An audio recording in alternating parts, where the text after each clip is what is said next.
Interaction of Budgetify.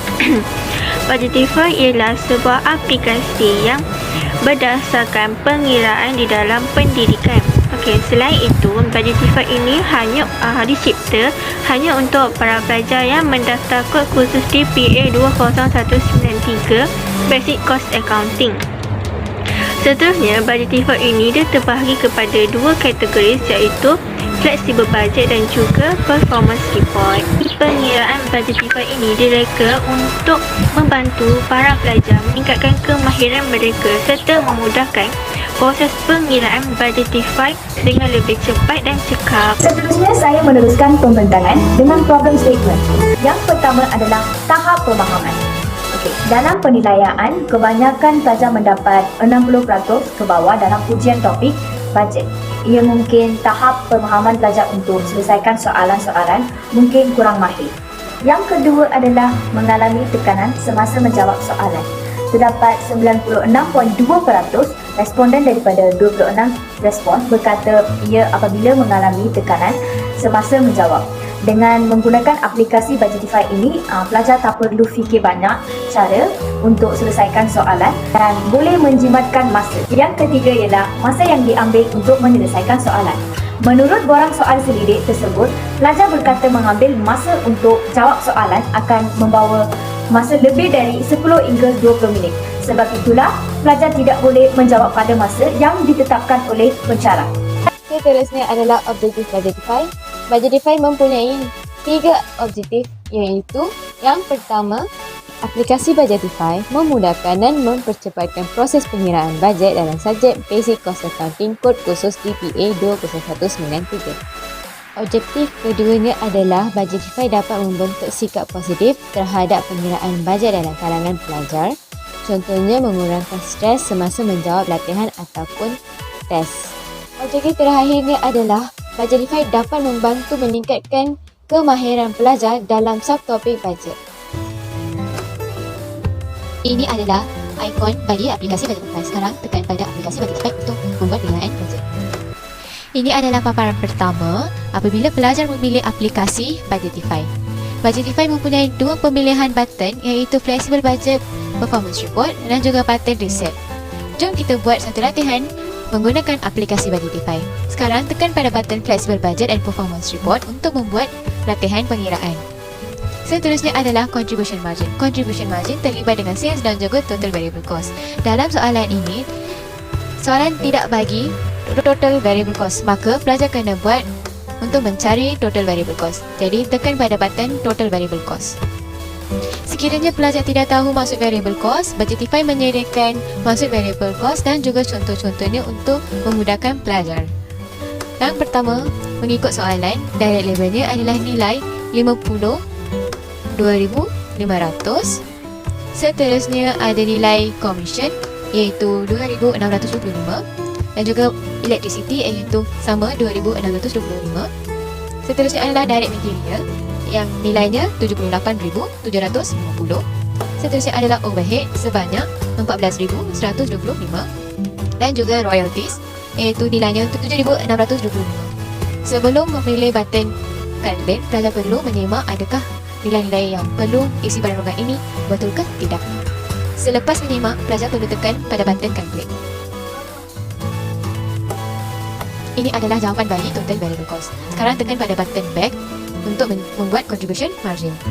Jawapan tersebut akan linkkan terus pada contribution margin. Selling price-nya adalah bagi pada soalan tersebut iaitu sebanyak 337,500. Jadi isikan. Sekarang tekan pada button calculate. Ini adalah jawapan bagi contribution margin. Sekarang tekan pada button total cost. Seterusnya tekan button total fixed cost. Budgetify juga menyediakan maksud fixed cost dan juga contoh-contoh untuk memudahkan pelajar. Sekarang masukkan nilai yang kita belum masukkan. Yang pertama, depreciation iaitu nilainya 10,000. Seterusnya adalah salary iaitu 10,000 juga. Dan juga kalau pelajar tengok dalam paparan ini, supervision tidak ada sebagai contoh. Jadi pelajar boleh masukkan sebagai other pada ruangan yang disediakan. iaitu ada tu bermaksud supervision. Jadi masukkan nilai sebanyak 12,000 dan tekan button calculate. Ini adalah jawapan bagi fixed cost. Sekarang tekan button net profit. Ini adalah paparan net profit ataupun total cost setelah pelajar memilih button net profit. Setelah dah ada jawapan net profit, pelajar boleh rujuk pada tabelnya.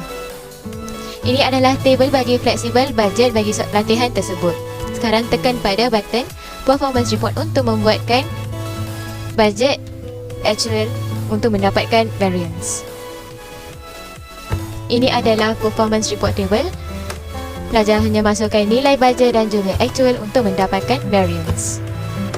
Sekarang masukkan nilai actual pada ruangan yang disediakan.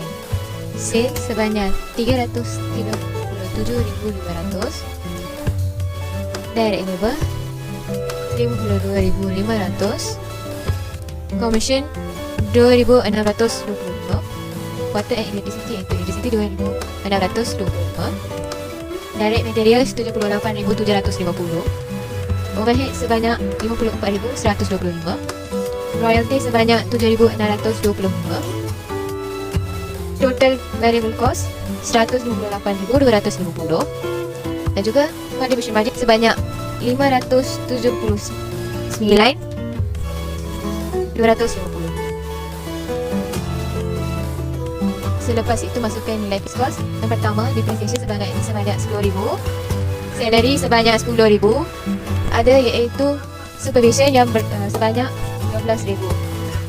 Maka total fixed cost ni adalah 32,000. Dan last kali net profit sebanyak 21,000.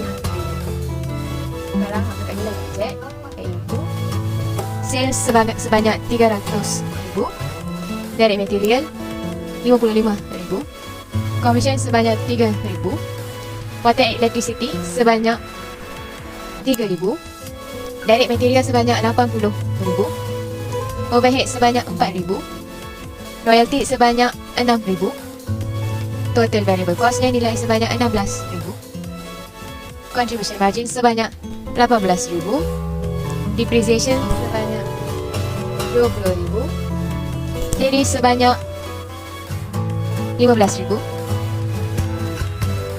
dan ada iaitu supervision sebanyak 10,000. Seterusnya fixed cost, total fixed cost sebanyak 32,000, net profitnya adalah 21,000. Yang ini adalah anggapan sahaja sebab soalan ini tidak memberitahu untuk membuat performance report. Jadi ini adalah anggapan sahaja untuk bajet sahaja. Actually ini sama dengan pengiraan yang kita sebelum ini buat. Sekarang tekan button calculate. Ini adalah jawapan variance iaitu unfavorable dan juga favorable. Seterusnya, selepas menyiapkan semua soalan latihan pengiraan sampai performance report, tekan pada button home. Dia akan kembali kepada paparan pertama. Sekiranya pelajar tekan lagi button flexible budget, ia akan sama sahaja sehingga akhir. Jadi sebelum membuat pengiraan bajet latihan yang baru, pelajar perlu menekan pada button reset. Maka paparan seterusnya adalah seperti yang dahulu iaitu kosong. Berdasarkan perintah dan proses yang telah dilakukan, untuk objektif yang pertama bagi Budgetify telah pun tercapai. Ini kerana pengiraan menggunakan aplikasi Budgetify ini lebih singkat berbanding dengan pengiraan manual.